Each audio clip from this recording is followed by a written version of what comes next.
Hi guys, it's Matt. Welcome to the video. I am a compulsive gambler in recovery and I'm your mind and movement mentor here to help you. So today I want to talk about recovery, proactive recovery from gambling, and a question that I don't think there really is a right answer to. Someone asked me this question the other day.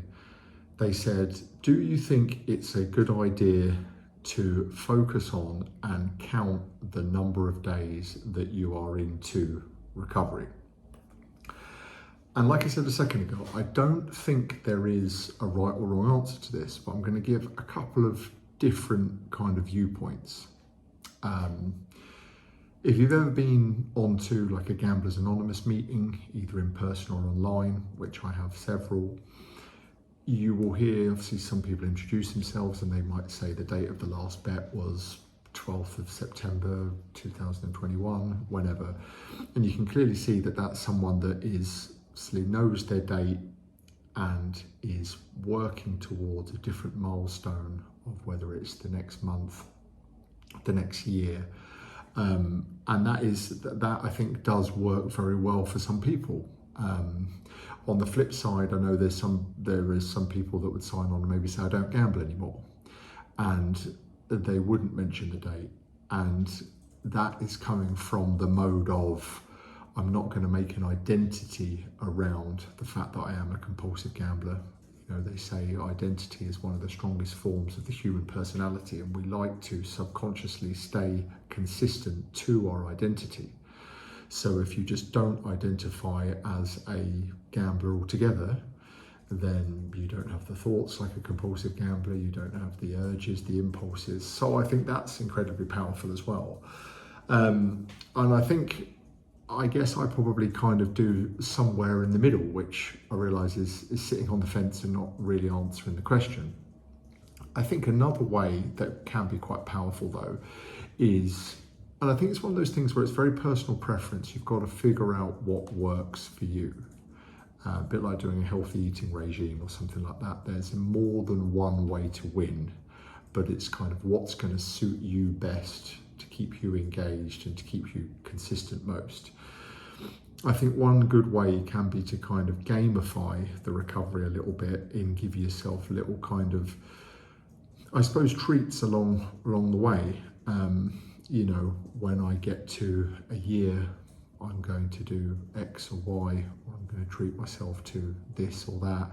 And that can become almost like a bit of a countdown that acts as positive emotions and therefore kind of leverage that you don't want to break the streak because you're not going to get said reward at the end of it.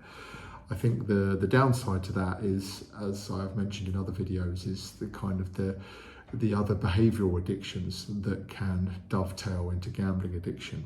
And you can very easily go looking at substances or impulse purchases or designer clothes, shoes, handbags or something that are a bit out of your price bracket on the strength of the fact that you are no longer wasting your money on gambling, and therefore you're kind of entitled to those purchases. And that can become a bit of an insidious one because you can then start replacing the thrill and the urge that you would get from gambling just with cross-addicted into something else. For this example, compulsive spending and shopping, and you're not really kind of dealing with the root cause, which is addressing the addiction, doing the inner work, doing the kind of introspective thoughts and kind of the growth mindset type stuff that I believe you do need to do as a gambler. I talk a lot about that on this channel, about various different kind of paradigms and mindset shifts that you do need to have if you are going to successfully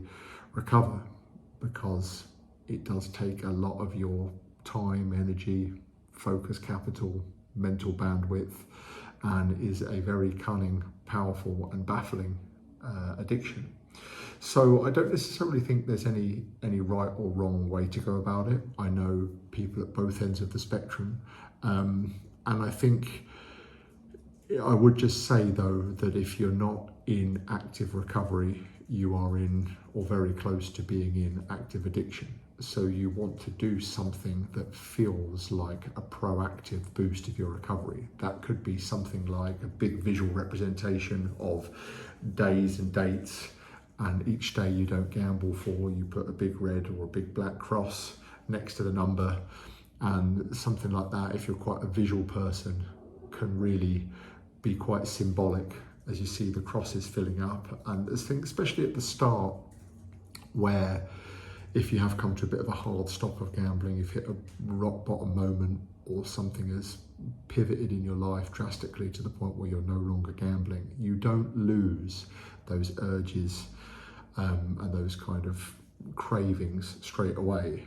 So something that will replace that, like a flow chart or a board or something like that, can be powerful to help you kind of build the strength and build the courage to get through it and kind of build the streak. And you can see the visual representation of your reward, where it feels like it's all just so hard for the first couple of weeks, and you feel like you're just going to feel like it forever. You're always going to crave, you're always going to have urges.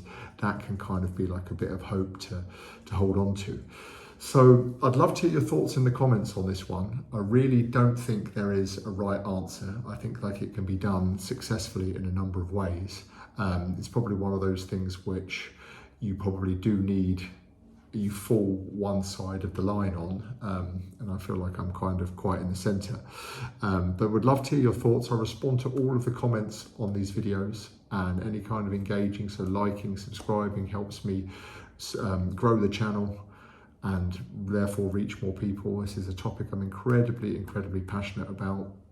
Problem gambling. I've suffered with this for a number of years, more years than I care to mention, and I make these kind of videos for people like a younger version of myself, for content that wasn't available at that time, that I feel would have been incredibly helpful to me.